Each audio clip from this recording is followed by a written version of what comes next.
engagés en combat aérien. Nous avons rencontré 2 de ces pilotes. S'il approche à moins de 10 km de moi, je m'éjecte. Il s'attendait à ce que l'objet explose, mais ça n'a pas eu lieu. Engager un ovni en vol pendant une vingtaine de minutes, c'est une sacrée expérience. En 1976, un objet non identifié est repéré dans le ciel de Téhéran. Un F-4 reçoit aussitôt pour mission de le détruire. Il est passé de là à là, comme ça. En 1980, un chasseur péruvien ouvre le feu sur un objet de nature inconnue ayant pénétré dans l'espace militaire aérien. Alors j'ai reçu l'ordre de décoller et d'abattre l'objet. Les ovnis, avec leur manœuvrabilité et leur capacité, rendent-ils obsolètes nos appareils? Le caméraman à la gerbe. Essaie de viser le sac. Avec l'aide de 2 anciens pilotes de chasse, notre équipe a reconstitué au-dessus du Pacifique 2 des combats aériens les plus impressionnants ayant impliqué des ovnis. J'ai jamais vu un truc pareil. Voici l'affaire numéro 76102, des ovnis dans la ligne de mire. Les ovnis s'en tirent toujours.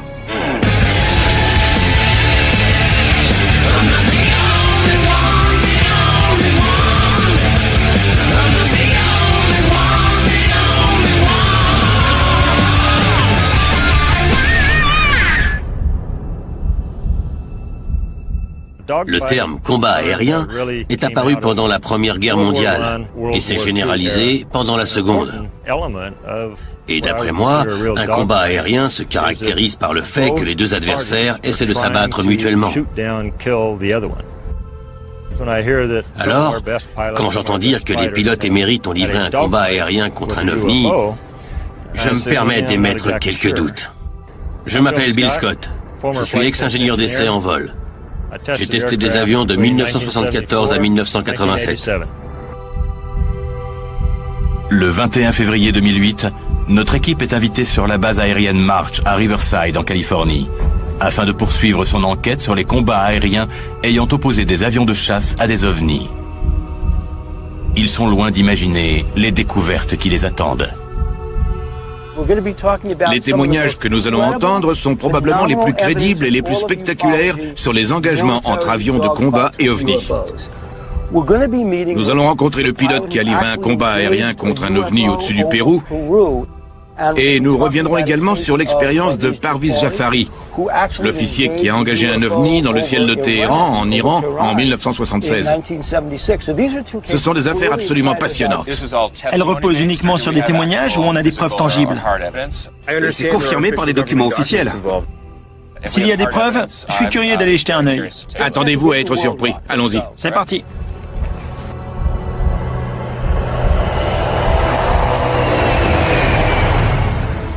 L'histoire de Parviz Jafari, pilote de chasse de l'armée iranienne, est sans doute l'une des plus incroyables que vous ayez jamais entendues. Il est approximativement 23 heures. Nous sommes le 18 septembre 1976. Les habitants de Téhéran sont pris de panique. Une sphère lumineuse décrit des cercles au-dessus de la ville. Il ne s'agit pas d'un hélicoptère, ni des avions de chasse ou de ligne qui fréquentent habituellement le ciel iranien. À cette époque, l'Iran est l'un des principaux alliés des États-Unis au Moyen-Orient. 3 ans nous séparent encore de la révolution islamique qui placera au pouvoir l'ayatollah Khomeini. L'Iran étant un pays frontalier de l'Union soviétique, l'armée américaine lui fournit des chasseurs F-4 Fantôme dernier cri et assure la formation de ses pilotes. Jafari volait sur un F-4E. À l'époque, c'était probablement l'avion le plus performant en combat aérien. Ces images inédites à la télévision sont issues d'un film iranien consacré à cette étrange confrontation. Certains des militaires impliqués dans cette affaire y jouent leur propre rôle, dont Parviz Jafari lui-même. Et les répliques sont celles enregistrées à la tour de contrôle le soir même. Vous voyez un objet à 4 hélices dans le ciel? La tour de contrôle de l'aéroport de Mehrabad enregistre une multitude d'appels signalant la présence de cet ovni. Il ne s'agit ni d'un avion militaire, ni d'un avion civil. C'est au nord-est de Téhéran. Hossein Pirouzi est contrôleur aérien. Il est de service ce soir-là. À Saïd appelle, il décide d'avertir l'armée de l'air. Vous êtes l'officier de service? De nombreuses personnes disent avoir vu un objet lumineux. À 23h31, un F-4 décolle de la base aérienne de Charoki, située à Hamedan, à 280 km au sud-ouest de Téhéran. Un premier pilote, le capitaine Aziz Khaneh, a pour mission d'identifier l'objet. 10 minutes plus tard, la base ordonne le décollage d'un second chasseur. Cette fois, c'est Parviz Jafari qui est aux commandes. Jafari était chef d'escadron à l'époque. Il a été guidé pour intercepter un objet lumineux suspect qui survolait Téhéran. Je m'appelle Parviz Jafari. Je suis général en retraite de l'armée de l'air iranienne. D'après Jafari, l'objet a la taille d'un Boeing 707. Jafari suivait la lumière en direction de la frontière russe quand tout à coup, un objet a surgi de la lumière et s'est dirigé tout droit vers son avion.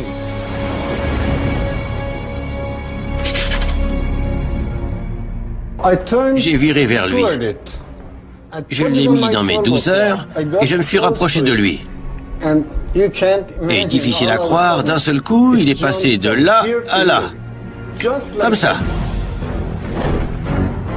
D'après sa position, Jafari estime que l'objet a fait un bond de près de 45 km sur la droite en une fraction de seconde.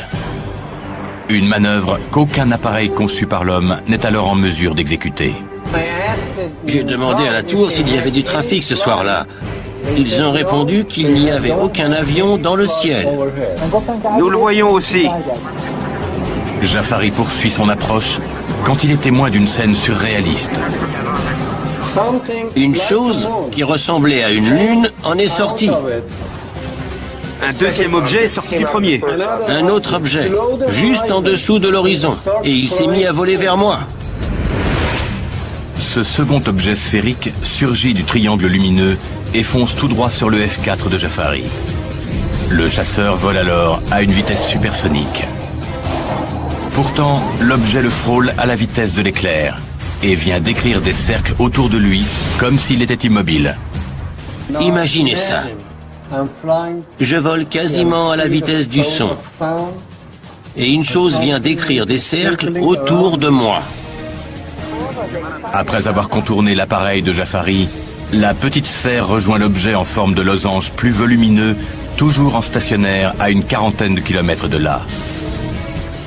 Pendant un instant, Jafari se croit hors de danger. Mais à son grand étonnement, une autre sphère sort et se dirige à son tour droit sur lui. Cela ne fait plus aucun doute, il est attaqué. Jafari s'active sur son tableau de bord pour armer, puis tirer un missile M9 à guidage infrarouge. Mais il n'est pas au bout de ses surprises. Pour pouvoir tirer, le voyant vert et le voyant rouge doivent s'allumer. Je regarde le tableau à gauche et les instruments, ils sont tous en panne. Tous les voyants sont éteints. Jafari pense que pendant l'engagement avec l'OVNI, celui-ci a envoyé une impulsion électromagnétique suffisamment puissante pour provoquer une panne temporaire de l'ensemble des systèmes électroniques, dont les instruments de navigation, l'avionique et le système d'armes. Dans l'incapacité de tirer et sans aucun moyen de défense face à cet objet inconnu, Jafari envisage de s'éjecter de l'avion. Je me suis dit, s'il approche à moins de 10 km, je m'éjecte. Mais alors que Jafari est sur le point de faire ce geste fatidique, l'objet prend la trajectoire inverse et regagne une nouvelle fois le premier appareil. En le regardant s'éloigner, j'ai pu distinguer l'objet principal, là. Il est allé juste en dessous et a disparu. Épuisé par ce combat aérien qu'il a opposé de nuit à plusieurs ovnis au nord de Téhéran, le major Jafari conclut qu'il est trop dangereux de continuer à poursuivre ce mystérieux objet en forme de losange. Il obtient l'autorisation d'atterrir à Téhéran. Mais alors qu'il amorce sa descente, il s'aperçoit que cet affrontement n'est pas encore terminé. Pendant ma descente, une autre sphère Ma prise en chasse. En revenant vers la base de Mehrabad, il constate qu'un autre objet est à ses trousses. Dans la dernière phase de son approche, il jette un regard par-dessus son épaule et voit l'objet atterrir dans le désert. Je distinguais parfaitement bien le sable. L'objet était tellement lumineux. Jafari reçoit un contre-ordre. Il est chargé d'aller identifier l'objet qui se serait posé non loin de la base. Plusieurs témoins oculaires parmi les militaires et les civils confirment avoir vu l'objet se cracher aux abords de Shemiran. Il fonçait droit vers le sol, à une vitesse telle que j'étais persuadé de voir une gigantesque explosion. Mais ça n'a pas eu lieu. L'objet a terminé sa descente et s'est posé en douceur. Lorsqu'il atterrit enfin à Mehrabad, Parviz Jafari sait qu'il devra rendre compte à son commandement des événements de la nuit. Il ignore en revanche que l'armée iranienne n'est pas la seule que son rapport intéressera. Quelqu'un du gouvernement américain m'écoutait, tout en prenant des notes. Quel rôle la CIA a-t-elle joué dans cette affaire et sa dissimulation? Quand Jafari a atterri, des agents de la CIA et un colonel de l'armée de l'air l'attendaient pour le débriefer. Pour la toute première fois à la télévision, voici le rapport militaire officiel déclassifié relatant cette affaire. Pourquoi ce document a-t-il atterri directement à la Maison-Blanche? Et qu'a-t-on trouvé le lendemain sur le site du crash?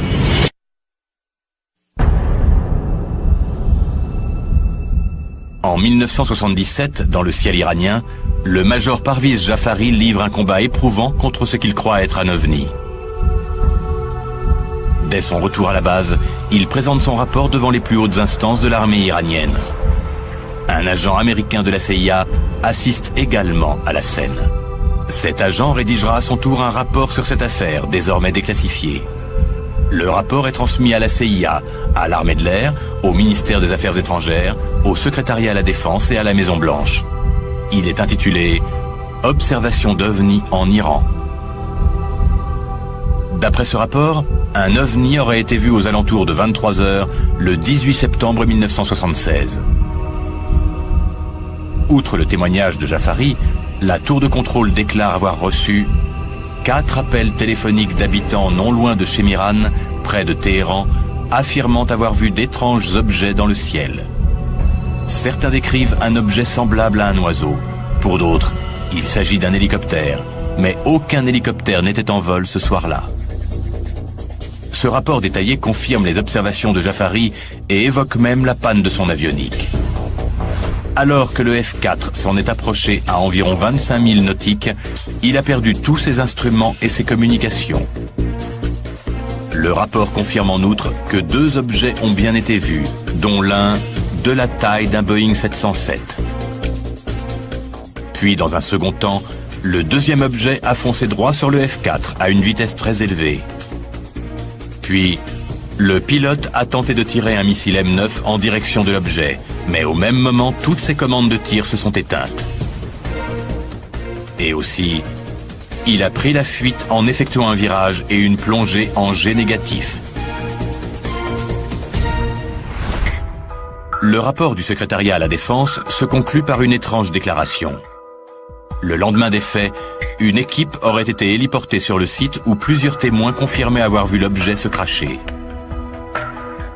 D'après le rapport, le site a été inspecté pour de possibles radiations. Aucune information complémentaire n'a jamais été divulguée. Elle reste peut-être classifiée. Je l'ai vu. Je suis bien obligé d'y croire.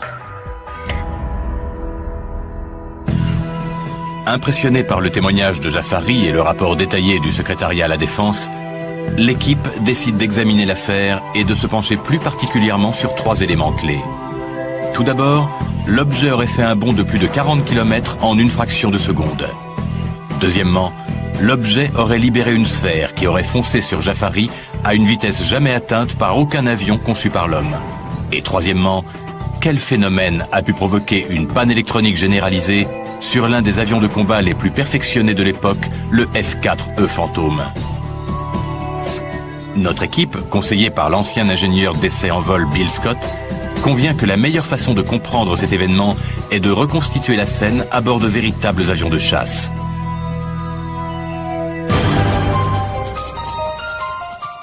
Nos experts se dirigent donc vers la base Air Combat USA, dans le comté d'Orange, en Californie, le meilleur escadron de combat aérien de toute l'Amérique. Ils ont fait appel à 4 anciens pilotes de chasse, forts de plusieurs années d'expérience dans l'armée de l'air. Ben Clerks, ancien de l'Air Force. Michael von Wittenghoff, surnommé le Baron. J'ai été capitaine dans l'armée de l'air allemande. Vous volerez sur des Sea Marchetti SF-260, des avions d'attaque légers, capables de larguer des bombes, de tirer des missiles et d'embarquer des mitrailleuses. C'est un avion de catégorie plus 6G, moins 3G. Il atteint 450 km/h et réagit exactement comme un avion d'attaque léger. Voilà la donne. Après concertation, les pilotes et Bill Scott estiment qu'en reconstituant la scène à une échelle de 25%, ils obtiendront des résultats plus concluants avec ce type d'avion. Ils voleront donc à 25% de la vitesse initiale et parcourront 25% de la distance d'origine. Nous avons choisi de reconstituer ce combat à bord d'avions ordinaires, car cela permettra aux gens de se faire une idée plus concrète de la vitesse à laquelle ces événements ont pu se produire. Effectivement, puisqu'il s'agit d'un modèle d'avion différent, il y a des figures que nous ne pourrons pas effectuer, mais je pense que ce sera très éloquent. Aujourd'hui, nous allons reconstituer les événements. On sortira donc à 2 avions et l'un d'entre nous jouera le rôle de l'OVNI. On garde une distance de sécurité de 150 mètres et nous aurons des parachutes en cas d'urgence. On crie éjection, éjection, éjection et on largue la verrière. Allez, en piste. C'est parti. Allez.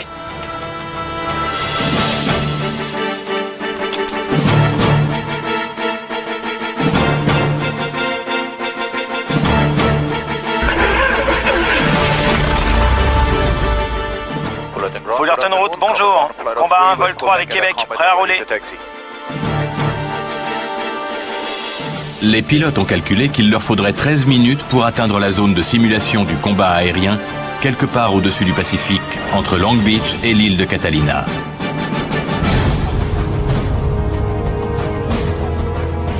Le combat va commencer. L'équipe va tenter de vérifier la première donnée intrigante de cette affaire. L'OVNI aurait parcouru plusieurs kilomètres en une fraction de seconde. Ted et le Baron, dans le rôle de l'OVNI, amorcent un virage exagérément serré à plein régime. Il est passé de là à là, comme ça. Bill Scott et le Joker, qui volent à une vitesse réduite, tentent de le suivre. Bien sûr, la première simulation consiste à poursuivre la cible dans un virage à droite. La cible doit effectuer un virage de 10 degrés extrêmement rapide. Le Baron part en tête. Ok Bill, cible en vue à 9h30, 10h. Il vient de virer à 10h30, en une fraction de seconde. Exact. Il a viré de 10 degrés en un éclair. C'est clair. Je l'ai en visu à 11h. Je l'ai aussi. Je vire aussi pour essayer de le rattraper. Chaque fois qu'on se rapproche, il vire à nouveau de 10 degrés et nous met 40 km dans la vue. Un saut de 5 km en une seconde. C'est impressionnant. Il accélère instantanément. Il vire de 10 degrés en quelques secondes à peine. Je l'ai à 11h. Même à échelle réduite, l'avion de Ted et du Baron effectue des manœuvres que le Joker et Bill sont incapables de suivre. Imaginez le même scénario avec 2 avions volant à plus de 1600 km/h. J'ai jamais vu un truc pareil. La deuxième simulation a pour but de démontrer la vitesse incroyable à laquelle se déplaçait le deuxième objet lorsqu'il a foncé en direction du F-4 Phantom de Jafari. Bien que les performances des monomoteurs Marchetti soient très nettement inférieures à celles du F-4 Phantom, elles suffiront néanmoins à illustrer la sensation de vitesse et de proximité que Jafari a éprouvée lorsque le second OVNI s'est mis à décrire des cercles autour de son chasseur supersonique. On vérifie que tout est en ordre et le Baron peut refaire un passage. Le baron est lancé. Bien reçu. On n'a pas vraiment le droit à l'erreur là. Voilà ce que l'on distingue lorsque deux objets volant à 250 km/h se croisent en sens inverse à une distance de 150 mètres. Une vague forme floue. Imaginez la même scène de nuit, sachant que Jafari et l'OVNI volent l'un vers l'autre à une vitesse combinée de plus de 3000 km/h. L'équipe répète la manœuvre, mais cette fois encore plus vite et en s'approchant encore plus près.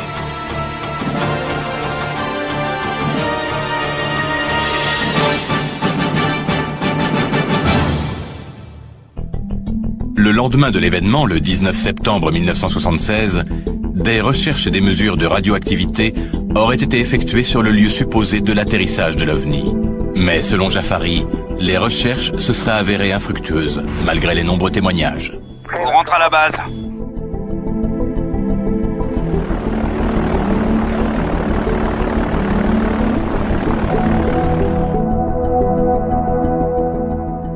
Alors, quel effet ça fait?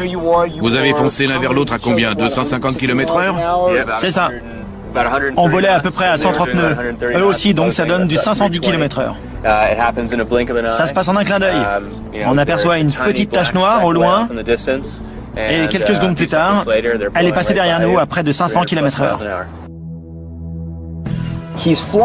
Il a connu la même situation. Et au moment où il s'est placé en position défensive, voyant l'OVNI devenir hostile, ses commandes de tir sont tombées en panne. Quand un pilote perd ses instruments de vol, il est franchement dans la... Ce n'est pas censé arriver. Ce sont des systèmes de pointe sophistiqués et les plus robustes qui soient. On les utilise en temps de guerre, donc ce sont des équipements à toute épreuve, y compris à celle des balles. Donc c'est vraiment étonnant qu'il ait perdu toutes les commandes. D'autant plus que la panne ne concernait pas uniquement le système pneumatique ou le système électrique, mais tous les systèmes. Et honnêtement, je ne vois pas la moindre explication à ce phénomène.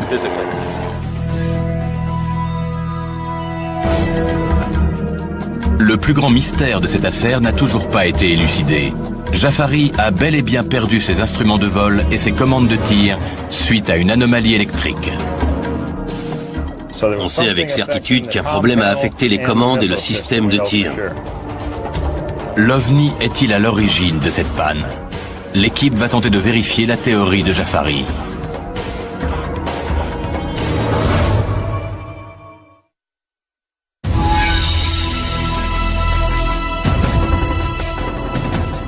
Dans l'affaire iranienne, le pilote du F-4 qui a reçu l'ordre d'abattre l'OVNI était certainement très confiant.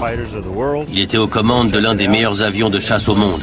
Il est donc parti en reconnaissance, et quand il s'est aperçu que quelque chose fonçait sur lui, il l'a immédiatement estimé comme une menace. Donc il a armé un missile, et au moment de tirer, les commandes n'ont pas réagi. Nos chasseurs d'OVNI se rendent dans le laboratoire du producteur scientifique John Tyndall pour assister à une démonstration d'impulsion électromagnétique. John Tyndall va nous montrer quel phénomène a pu provoquer la panne des commandes de tir sur le F-4 fantôme de Jafari lorsqu'il a tenté de verrouiller son missile pour se défendre contre l'OVNI qui semblait l'attaquer. La démonstration que je m'apprête à faire consiste à recréer une impulsion électromagnétique de la même nature que celle qui a pu être en cause dans l'affaire sur laquelle nous enquêtons. L'OVNI a probablement généré une impulsion électromagnétique qui a neutralisé l'ensemble des systèmes électroniques du chasseur. À l'aide de ce générateur d'impulsion électromagnétique, nous allons essayer de comprendre ce qui a pu se passer ce soir-là. Ces commandes sont tombées en panne. Tout était HS. Donc d'une manière ou d'une autre, l'objet a réussi à maîtriser l'avion et à l'empêcher de tirer. Je vais utiliser un transformateur de Tesla modifié pour convertir le voltage du courant domestique et passer de 110 à 15 000 volts. La charge va s'accumuler dans les condensateurs jusqu'à un certain seuil. Et là, boum, il passera dans cette bobine et enverra du courant jusque dans celle-ci. Si l'expérience réussit, John va provoquer l'arrêt d'un ordinateur domestique ordinaire sans pour autant l'endommager. Il prouverait donc que ce phénomène est susceptible de se produire à plus grande échelle. Il faut savoir que les avions équipés d'ordinateurs et de commandes de vol électriques sont naturellement protégés par la cellule de l'avion elle-même.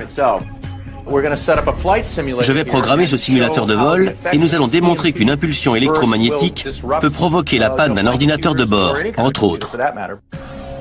Oula! Bien, stabilise-le. Tout doux. Là, je suis bien. À ce stade, on est à peu près à 40 km. Tu ferais mieux de venir près de moi. D'accord. Lumière. Vous êtes prêts? Dans 3, 2, 1.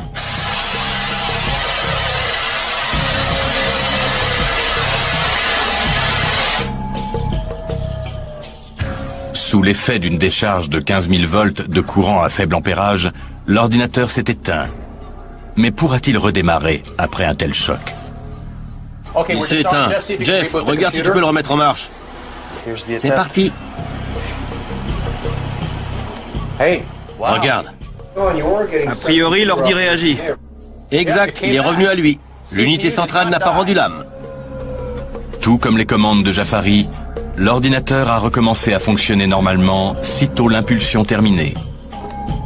John, tu viens de démontrer que l'on pouvait désactiver un ordinateur en utilisant un faisceau d'électrons ou autre, comme celui tiré par cet ovni pour neutraliser les commandes de bord de Jafari cette nuit de 1976. S'il est bien question d'extraterrestres, il est probable qu'ils possèdent des moyens technologiques largement supérieurs à ceux que nous avons dans ce labo. Bien que l'expérience ait réussi, on ignore malgré tout si cela reste viable à grande échelle. Nous avons mené cette expérience à moins d'1 mètre de distance. Mais il faudrait une puissance faramineuse pour la reproduire à une distance de 40 km. D'autant plus que pour endommager les circuits, le faisceau doit pénétrer dans la cellule métallique de l'avion. Bien qu'il y ait eu des témoins de cette mystérieuse rencontre et malgré l'existence de preuves attestant que l'armée iranienne s'est intéressée aux phénomènes extraterrestres, une véritable chape de plomb va s'abattre sur la société iranienne avec la révolution qui surviendra dans le pays 3 ans plus tard. L'Occident n'aura plus jamais vent d'éventuelles apparitions d'ovnis. Je n'avais jamais rien vu de semblable auparavant. Et au fil du temps, j'ai acquis la certitude, partagée d'ailleurs, qu'il s'agissait bien d'un objet volant non identifié, un ovni.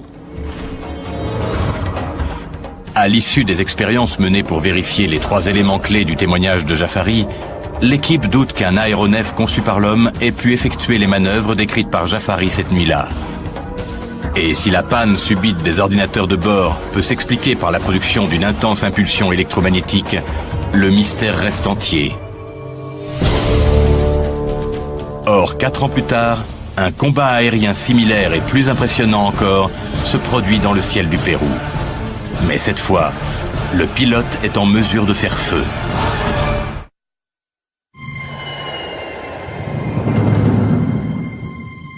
Le 18 février 2008, Oscar Santamaria atterrit à l'aéroport international de Los Angeles.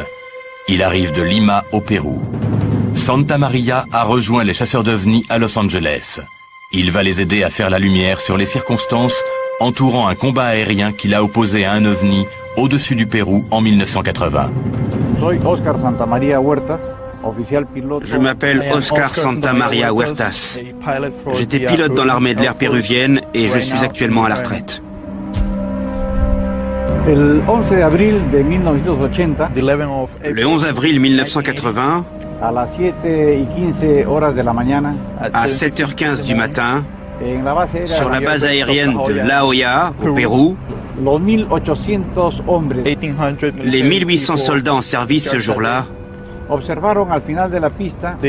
aperçu au bout de la piste de décollage un objet qui ressemblait à un ballon et qui n'avait pas été autorisé à pénétrer dans l'espace aérien. Nous avons tous pensé qu'il s'agissait d'un espion. Mon commandement m'a aussitôt donné l'ordre de décoller et d'abattre l'objet. Santamaria décharge 64 obus sur la cible avec ses canons de 30 mm. Mais à son grand étonnement, les balles semblent passer à travers l'objet. Elles auraient détruit n'importe quoi, y compris un ballon météorologique. Il s'attendait à ce que l'objet explose. Mais ça n'a pas été le cas et l'objet a commencé à prendre de l'altitude.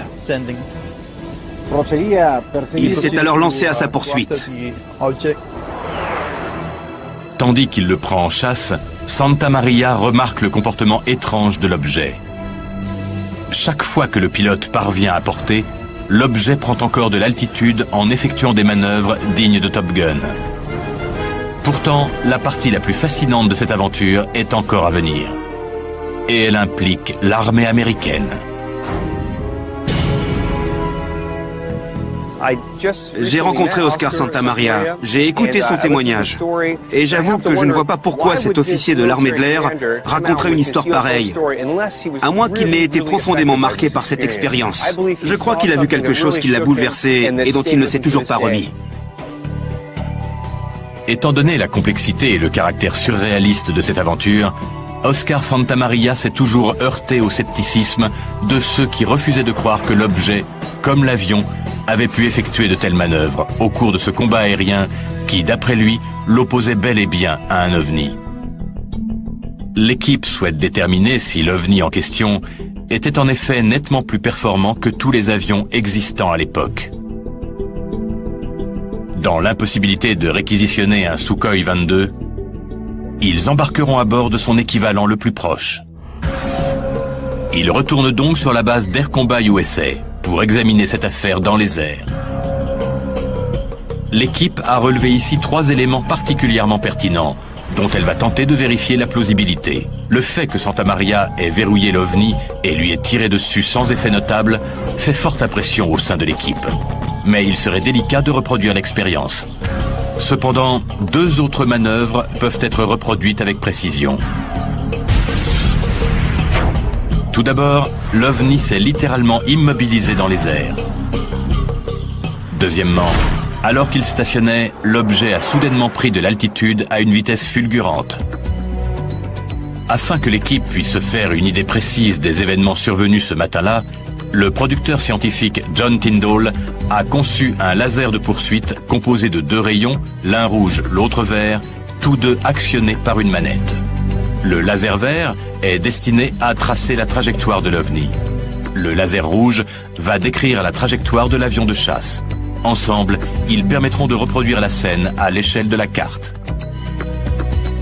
Salut John, Comment ça va? bien. Commandant, venez par là.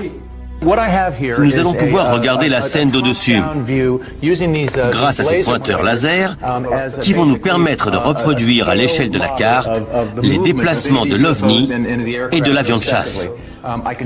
J'ai également adapté la vitesse de déplacement en fonction de l'échelle de la carte. Où est votre aérodrome? Le laser rouge représente votre appareil. Il vole approximativement à 1600 km/h. À l'aide du laser rouge, Santamaria indique sa position au moment de la première attaque. Il s'est approché à moins d'1 kilomètre de la cible à portée de tir. Il a tiré 64 coups. Et il sait qu'il a touché l'objet, mais sans effet. L'objet n'a pas explosé. L'objet a pris la fuite à grande vitesse. Il s'est enfui tout en prenant de l'altitude. Puis l'objet s'est arrêté net, il a failli le percuter, il a viré sur la droite et il s'est replacé en position de tir. Quand il a approché la portée de tir, il a activé sa post-combustion. Sa post-combustion. C'est ça. Oui, et d'un seul coup, l'objet s'est remis à grimper. Voici l'un des faits les plus fascinants de ce récit. Alors que le pilote vient d'enclencher sa post-combustion, l'OVNI grimpe de plus belle et le distance à nouveau. Santamaria s'élance à son tour. Il vole à présent à plein régime, soit à plus de 1600 km/h. Mais contre toute attente, l'OVNI s'arrête net en plein ciel. Le chasseur le double, et c'est l'OVNI qui se lance à sa poursuite, accélérant juste après un stationnaire. Une manœuvre tout simplement impossible.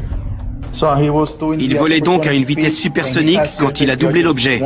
L'objet grimpait à côté de lui. Ils montaient tous les 2 à la verticale. Et ensuite? À 19 000 mètres d'altitude, il n'a pas pu aller plus haut. Le moteur s'étouffait. À 19 000 mètres d'altitude, soit un peu plus de 62 000 pieds, Santamaria commence à perdre le contrôle de son appareil. Le Su-22 a un plafond de 60 000 pieds et n'est plus opérationnel au-delà de cette altitude. Comme il n'était plus en mesure d'attaquer, il a décidé de rentrer à la base. Après avoir pris connaissance du plan de vol et des manœuvres qui les attendent, le Baron, le Joker, Ted et Bill Scott sont prêts à décoller pour reconstituer cette étrange bataille en plein ciel. Aux quatre coins de la planète, des pilotes de combat affirment avoir vu des ovnis. Certains d'entre eux ont même été amenés à les engager en combat aérien. Nous avons rencontré 2 de ces pilotes. S'il approche à moins de 10 km de moi, je m'éjecte.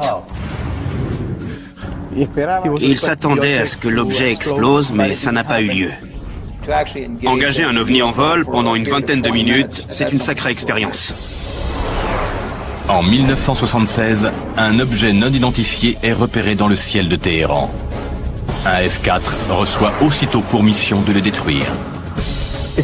Il est passé de là à là, comme ça. En 1980, un chasseur péruvien ouvre le feu sur un objet de nature inconnue ayant pénétré dans l'espace militaire aérien. Alors j'ai reçu l'ordre de décoller et d'abattre l'objet. Les ovnis, avec leur manœuvrabilité et leur capacité, rendent-ils obsolètes nos appareils? Le caméraman à la gerbe et ses fusils de sac. Avec l'aide de 2 anciens pilotes de chasse, notre équipe a reconstitué au-dessus du Pacifique 2 des combats aériens les plus impressionnants ayant impliqué des ovnis. J'ai jamais vu un truc pareil. Voici l'affaire numéro 76102, des ovnis dans la ligne de mire. Les ovnis s'en tirent toujours.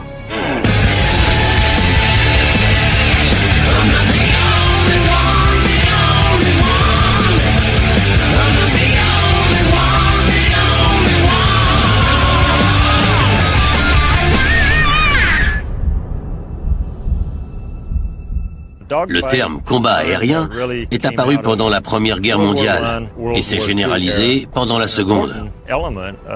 Et d'après moi, un combat aérien se caractérise par le fait que les 2 adversaires essaient de s'abattre mutuellement. Alors, quand j'entends dire que les pilotes émérites ont livré un combat aérien contre un ovni, je me permets d'émettre quelques doutes. Je m'appelle Bill Scott. Je suis ex-ingénieur d'essai en vol. J'ai testé des avions de 1974 à 1987. Le 21 février 2008, notre équipe est invitée sur la base aérienne March à Riverside, en Californie, afin de poursuivre son enquête sur les combats aériens ayant opposé des avions de chasse à des ovnis. Ils sont loin d'imaginer les découvertes qui les attendent. Les témoignages que nous allons entendre sont probablement les plus crédibles et les plus spectaculaires sur les engagements entre avions de combat et ovnis. Nous allons rencontrer le pilote qui a livré un combat aérien contre un ovni au-dessus du Pérou. Et nous reviendrons également sur l'expérience de Parviz Jafari, l'officier qui a engagé un ovni dans le ciel de Téhéran, en Iran, en 1976. Ce sont des affaires absolument passionnantes. Elles reposent uniquement sur des témoignages ou on a des preuves tangibles? C'est confirmé par des documents officiels. S'il y a des preuves, je suis curieux d'aller jeter un œil. Attendez-vous à être surpris. Allons-y. C'est parti.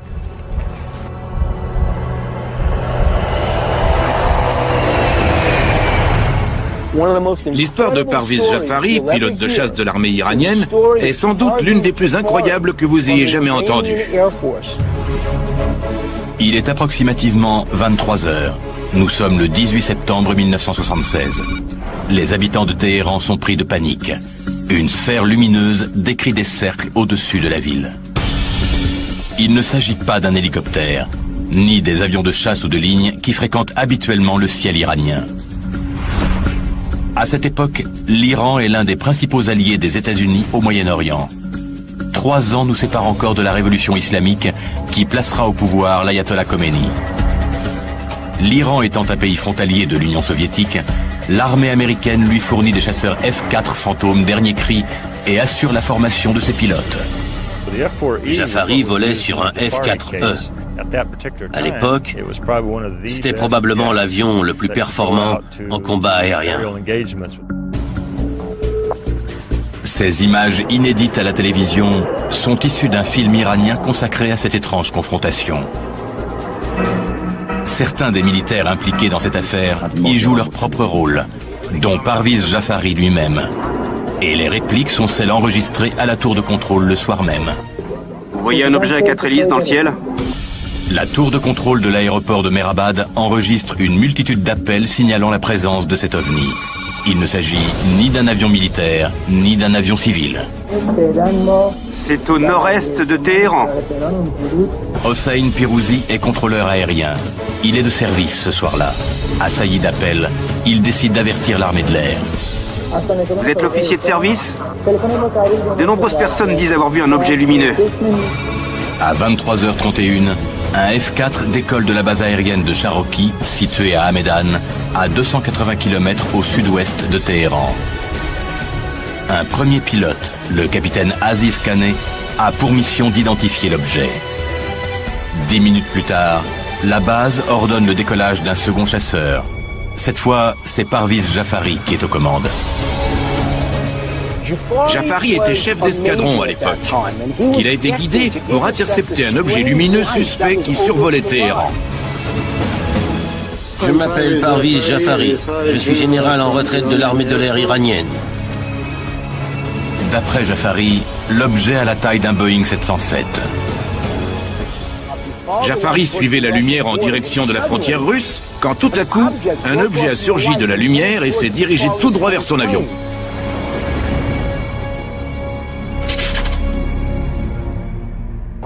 J'ai viré vers lui. Je l'ai mis dans mes 12 heures et je me suis rapproché de lui. Et difficile à croire, d'un seul coup, il est passé de là à là. Comme ça. D'après sa position, Jafari estime que l'objet a fait un bond de près de 45 km sur la droite en une fraction de seconde. Une manœuvre qu'aucun appareil conçu par l'homme n'est alors en mesure d'exécuter. J'ai demandé à la tour s'il y avait du trafic ce soir-là. Ils ont répondu qu'il n'y avait aucun avion dans le ciel. Nous le voyons aussi. Jafari poursuit son approche quand il est témoin d'une scène surréaliste. Une chose qui ressemblait à une lune en est sortie. Un deuxième objet est sorti du premier. Un autre objet, juste en dessous de l'horizon. Et il s'est mis à voler vers moi. Ce second objet sphérique surgit du triangle lumineux et fonce tout droit sur le F-4 de Jafari. Le chasseur vole alors à une vitesse supersonique. Pourtant, l'objet le frôle à la vitesse de l'éclair et vient décrire des cercles autour de lui comme s'il était immobile. Imaginez ça. Je vole quasiment à la vitesse du son.